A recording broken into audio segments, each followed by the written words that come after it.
नमस्कार। सुशीला शारदा निकेतन माध्यमिक विद्यालय अलाई कक्षा षष्ठी विषय सामाजिक ज्ञान अध्याय 2 आखेट खाद्य संरक्षण भोजन उत्पादन। और आज का हमारा प्रकरण रहने वाला है एक नवीन जीवन शैली। कल हमने पढ़ा था किस प्रकार आरंभिक काल को 3 भागों में बांटा गया था और लोग किस प्रकार अपना यही एक स्थान से दूसरे स्थान पर जाते रहते थे, इसी प्रकार जीवन जी रहे थे। लेकिन एक नवीन जीवन शैली के अंतर्गत हम देखते हैं, हम कोई पौधा बोते हैं तो उसके विकसित होने में कितना समय लगता है। यानी हमने कल पौधा बोया तो अचानक तो वह विकसित नहीं हो सकता, इसके विकसित होने में समय लगेगा। फिर पौधे के बोने के बाद में उसमें और भी बहुत सारी कोई समस्या होती है, जैसे खरपतवार को हटाना है, वह भी हटाना पड़ता है, फिर उसके बीज को भी निकालना पड़ता है, कितना समय लगता है। इसी प्रकार वे लोग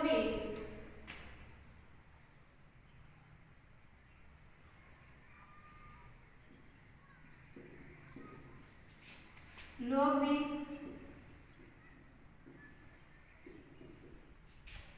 पौधों को बोने से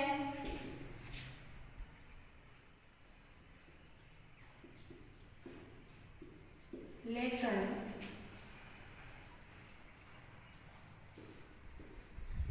उनके विकसित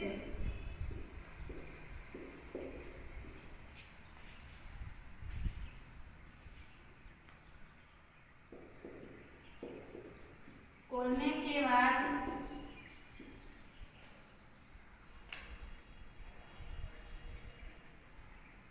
उनमें से खरपतवार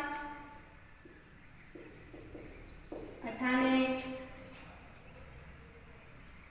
पौधों की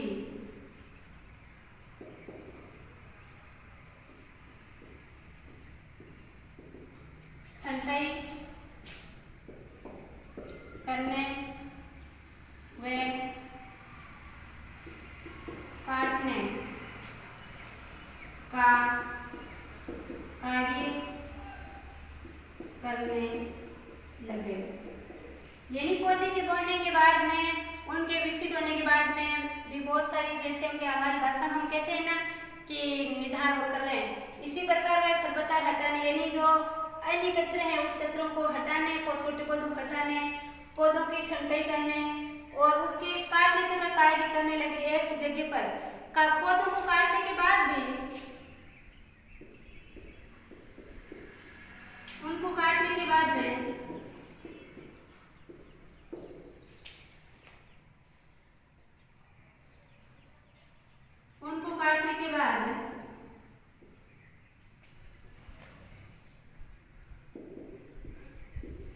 बीज को निकालने,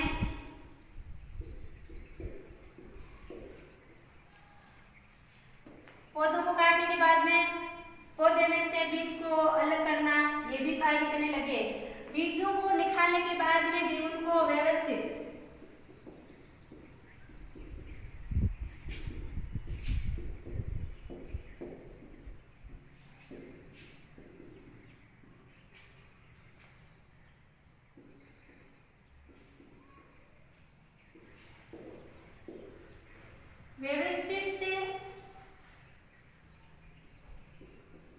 जगह पर रखने का कार्य भी करने लगे।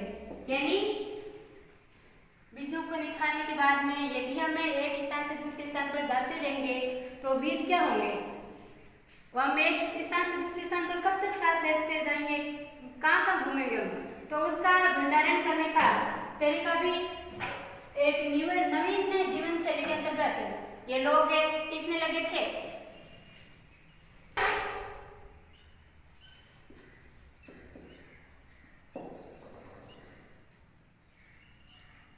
भंडारण की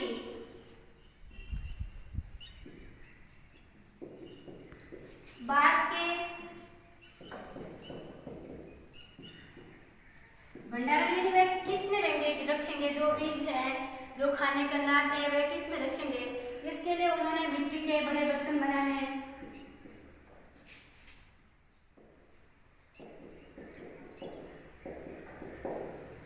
मिट्टी के बड़े बड़े बर्तन बनाने लगे, या जमीन में बड़ा गड्ढा खोदकर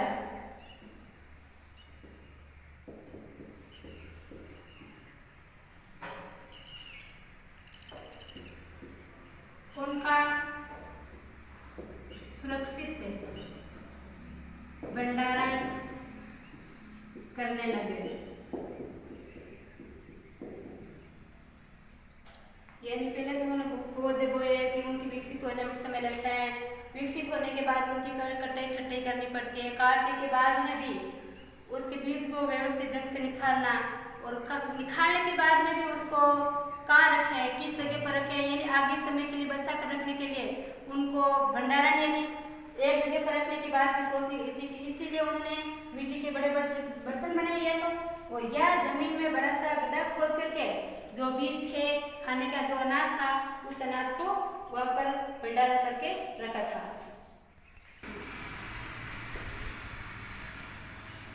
जानवर चलते फिरते खाद्य भंडार।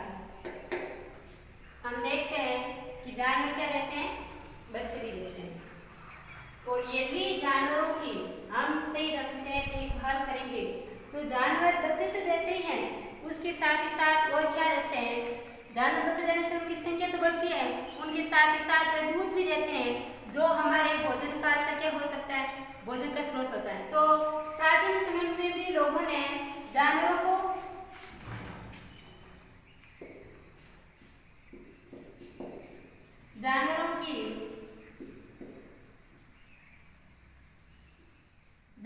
पालना शुरू किया, जिससे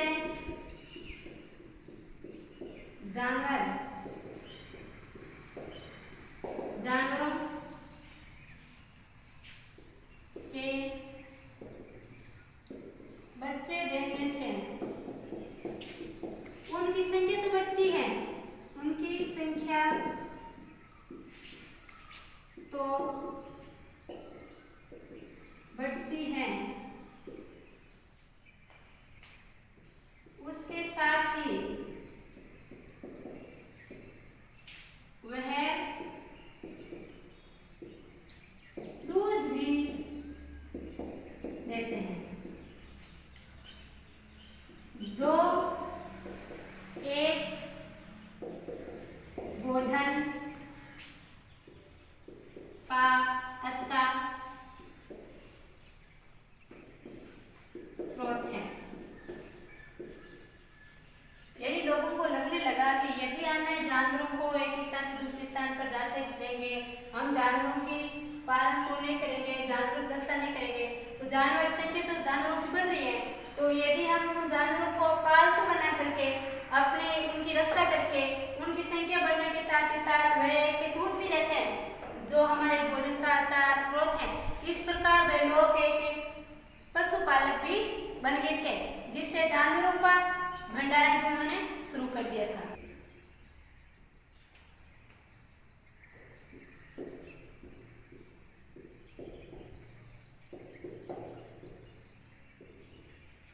इससे जीवन की ओर कुछ पूरा स्थलों पर झोंपड़ियों के या घरों के निशान मिल रहे हैं, तो उसे क्या पता चलता है कि लोग झोंपड़ियां या घर बना करके रहते थे। ब्रिज होम में यानी गड्ढा खोद करके नीचे लोग रहते थे, जिसे ग्रत कहा जाता है। इसी प्रकार घर के बाहर लोग आग जलाते थे, तो इससे हमें पता चलता है कि ठंड के मौसम में या मौसम के अनुसार लोग घरों के बाहर या अंदर खाना बनाते होंगे।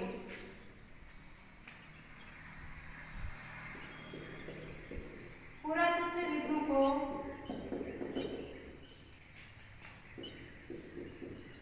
कुछ झोंपड़ियों व घरों के अवशेष मिले हैं। इन घरों के आगे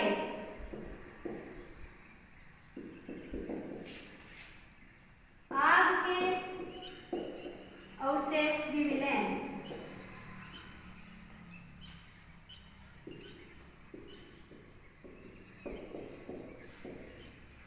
इससे ये पता चलता है कि मौसम के अनुसार लोग या ठंड से अपनी रक्षा करने के लिए आग जलाते होंगे, या मौसम के अनुसार घरों के बाहर या अंदर खाना बनाते होंगे।